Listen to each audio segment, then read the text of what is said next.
Hello ఏమండి సాయంత్రం త్వరగా రండి. వంట మనిషి రాలేదా? వంట మనిషి కాదండి. ఓ పని మనిషి ఎగ్గొట్టిందా? అది కాదండి. మరి ఇంకెవరు రాలేదు? ఈ రోజు ఏ రోజో మర్చిపోయారండి? ఏ రోజే? మన పెళ్లి రోజండి. మన పెళ్లి రోజా?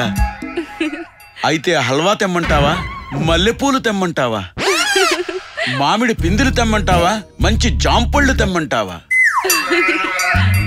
రవ్వ లడ్డూ తెమ్మంటావా? అవసరం లేదు, లాకర్లో ఉన్న రవ్వల నెక్లెస్ తీసుకురండి.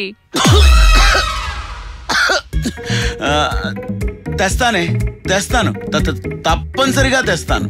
ఏంటండి గొంతు తట్టిందా? కాదే, గుండె తట్టింది. సరే రవ్వల నెక్లెస్ మాత్రం జాగ్రత్త. అసలే మా అమ్మ వాళ్ళు ఎంతో కష్టపడి నాకిష్టమని చేయించారు. అది నా ప్రాణం.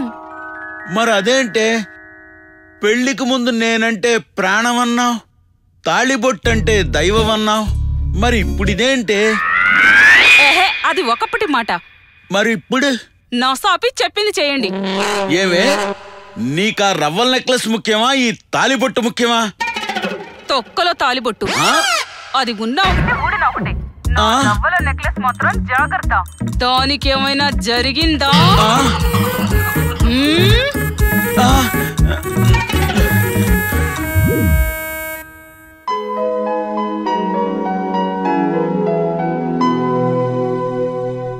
యాక్చువల్లీ డాడీ ఊరికే పాకెట్ మనీ కింద 2 lakhs ఇస్తా అన్నారు, కానీ అకౌంట్లో ఎందుకని అనాథ పిల్లలకి ఇచ్చేమన్నా. అరే శ్రీరామ్, ఏంట్రా ఇది, షర్ట్ చిరిగిపోయింది? ఏం లేదురా, అది ఏమన్నా మనీ ప్రాబ్లమా? సరే సాయంత్రం కనపడు, కొత్త షర్ట్స్ కొని ఇస్తా. నువ్వెంత మంచివాడివని నేను ఊహించలేదు. ఓ యా, ఇవన్నీ కామన్ అయ్యూనో. ఓకే మరి బాయ్. పడిపోయింది. ఈ మధ్య జబర్దస్త్ లో ఏం స్కిట్ చూసాం? వచ్చేవా నాయనా, తీసుకొచ్చేవా నాయనా? సార్, మీకు ఇవ్వాల్సిన డబ్బు.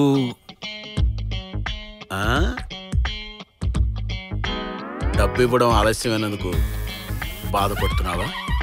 వద్దు, కష్టాలు కన్నీళ్లు మనకు కాకపోతే మహేష్ బాబుకి, చంద్రబాబుకి, మోహన్ బాబుకి, మన బాలయ్య బాబుకి. బాలయ్య బాబుకి వస్తాయా? ముందు నువ్వు నీ ఫీజు కడుతున్నావా, నా అప్పు కడుతున్నావా? సార్, మీలాంటి గ్రేట్ లెజెండ్స్ కి ఇలా జరగకూడదు సార్. జరగకూడదంతే. కానీ విధి ఆడిన వింత నాటకంలో మనం పావులు అయ్యాం సార్, పావులు అయ్యాం. కష్టాలు కన్నీళ్లు మహేష్ బాబుకి, చంద్రబాబుకి, మోహన్ బాబుకి, మన బాలయ్య బాబుకే కాకుండా మనకే వస్తాయని విధి వంచింది సార్. పూతరేకుల సీరియల్లా సాగదీయకుండా చెప్పు. ఏం చెప్పమంటారు, ఎలా చెప్పమంటారు సార్? దేంతోనూ చెప్పలేవు కాబట్టి నోటితో చెప్పు, వింటా. అలా అయితే ఓకే సార్. విషయాన్ని గుచ్చి అడిగి నాకు నేనెందుకు సార్ పిండి చేస్తారు? ఇక్కడ యాక్షన్ చెయ్యి, ఓవర్ యాక్షన్ చెయ్యి. స్కిట్ తెలిసిపోయిందా ఏంటి? ఎర్లీ మార్నింగ్ డాడీ లేచారు, యోగా చేశారు, టిఫిన్ చేశారు, మీరు బాగా క్యాచ్ చేశారు. ఆ తర్వాత ఏం చేశారు? డాడీ నాకు డబ్బు పంపడం కోసం బీరువా ఓపెన్ చేసి సెల్ఫ్ లో ఉన్న చెక్ బుక్ ని అందుకోబోయారు. అమ్మా, గుండె నొప్పి. మీరు మళ్ళీ బాగా క్యాచ్ చేశారు సార్. ఆ తర్వాత ఏం చేశారు? ఇంకేం చేస్తాం సార్, మన విధి ఆడిన వింత నాటకంలో పావులు వేయం సార్, పావులు వేయం. విధి ఆడేది వింత నాటకం అని తెలుసు, దాంట్లో మనం పావులం అని తెలుసు.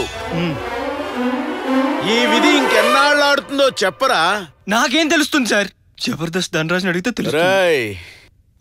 నీ మాయ మాటలు నమ్మి మా ఆవిడ లాకర్లో పెట్టమన్న రవ్వల నెక్లెస్ తెచ్చి నీకోసం తాకట్టు పెట్టానురా. ఈ విషయం గనక మా ఆవిడికి తెలిస్తే నాకు వీర మోతే మోతరా. సార్, మా నాన్న హాస్పిటల్ నుంచి డిశ్చార్జ్ అవ్వగానే మీ ఫీజు, మీ డబ్బులు నేను తీసుకొచ్చి కడతాను సార్. చలో బాయ్. రేయ్, మీ నాన్న గనక హాస్పిటల్ నుంచి డిశ్చార్జ్ కాలేదే అనుకో, నేను అడ్మిట్ అయిపోవడం ఖాయం.